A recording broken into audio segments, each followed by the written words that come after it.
Yeah, it was really terrifying actually, just because. But it's strange because in a way it wasn't much more terrifying than going from making short films to going into making brick. Working for a first time with a real crew and real actors, and then to go from brick to this where I'm working with like bigger names and a much bigger crew. It was terrifying in the same way, and it was also in a good way. The fear went away in exactly the same way. I just said the word "way" like 28 times in that sentence. And by that I mean, once we actually started working on brick, I realized that the actors weren't these scary creatures that had a secret language you had to know to communicate with them. They're just some people that are there to tell the story with you. And so it was very similar to making shorts with my friends growing up. And the same way, once I started working on this, I realized the size of the crew buzzing around you, and how big the craft service table is, and whether the actors you're working with have been on magazine covers. All that stuff just fades away and kind of goes away once you actually get your hands in the dirt and start working. Well, Screwball, that's a big compliment to me if you got any of that from the movie, because yes, I love screwball comedies. I guess the big thing that I feel is intentionally in the film is the Marx Brothers, which I'm a huge Marx Brothers fan, and beyond the obvious thing of Rinko being Harpo, just the kind of the casual cruelty of the Marx Brothers, and the way that just creates this where there's all this chaos going on, and yet all the brothers are just completely comfortable together in the middle of it, And that, to me, also is, by extension, is the way it feels like when my family hangs out. And that was kind of, a few of whom are here in the audience tonight and can attest to that, I think. It's, when we all get together, there's just this energy where on the one hand, there's kind of this, terrifying chaos going on, and there's just all this verbal back and forth. On the other hand, it feels completely safe. And I don't know, that's something key to the Marx Brothers movies, I guess. But also just that humor is kind of my sense of humor, I guess. Well, I'm lucky that my DP is my best friend. His name's Steve Yedlin, and I've known him since I was a freshman in film school. He was a senior in high school, actually. We met on a student film set. And anything I've ever shot on any sort of film, Steve's been behind the camera for us. We have kind of the Vulcan mind meld going on, which is really useful, actually, on the film set.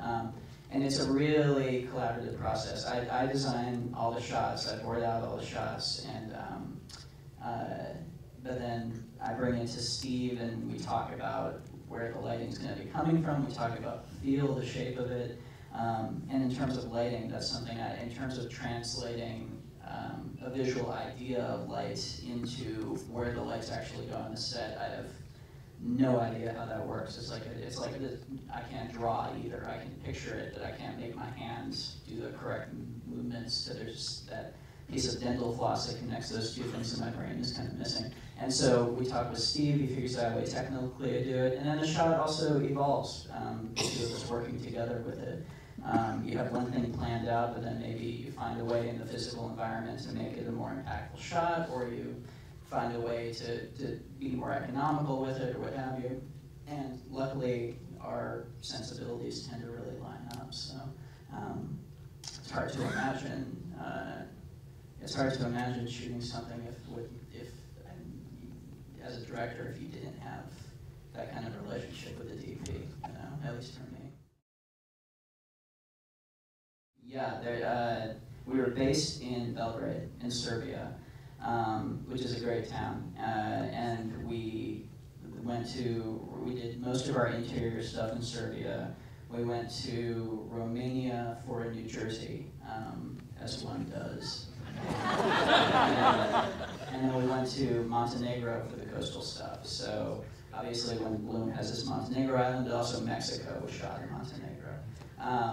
And then we went to Prague for Prague. We had like our week-long vacation in Prague, and then came back to Belgrade. And I mean, the reason that we picked Eastern Europe was economical. It's still relatively cheap in the area, but also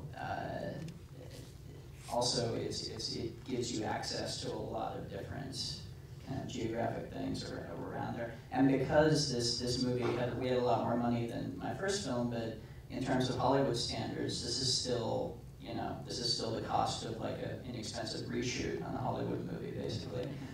So we didn't have a lot of money to build tons of stuff, and so largely we were depending on finding cool places. And so we did a lot of scouting around the area. We spent a lot of time in drafty passenger vans driving around Eastern Europe, looking for these places.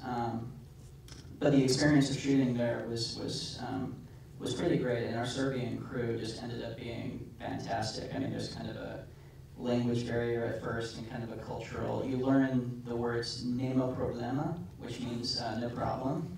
And what that means, if someone says that to you, is they had no idea what you said. They're going to walk away for 30 minutes and then wander back to you and you'll explain it to them again consistently. And it's funny because we figured this out, and then my girlfriend's actually making a documentary about the film industry, like during the 50s in Yugoslavia, and she showed me this archive footage of this French crew being interviewed, a French crew who was shooting in Belgrade.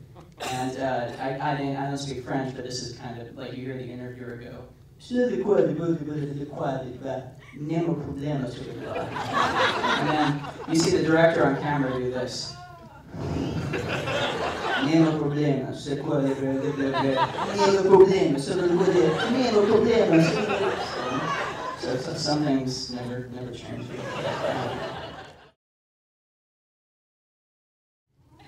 This is Jim Stern, who is the head of Endgame, who financed the film, who paid for everything up on the screen. He was also directing. And this is Wendy Jacket, who's our angel and our producer.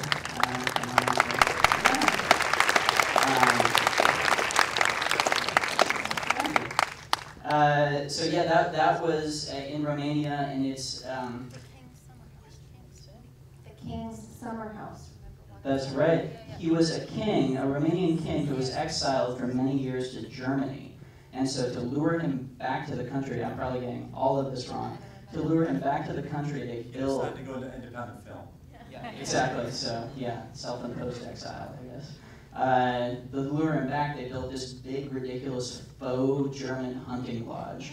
The place is ludicrous. It's huge, and the inside of it is like more ridiculous than the outside. The inside was so ridiculous we couldn't shoot inside of it because it would have just been like pure comedy. It's like every room is a different theme, and it feels like you're walking through, like, it feels like every single room is a different like themed line at Disneyland for a different like, faux cultural experience, and completely bizarre stuff for some reason. So, and that's fun.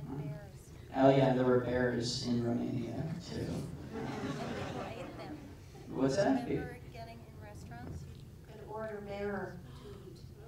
Remember? I did not know this. No, is that true? You sure the bears couldn't order you? Thanks.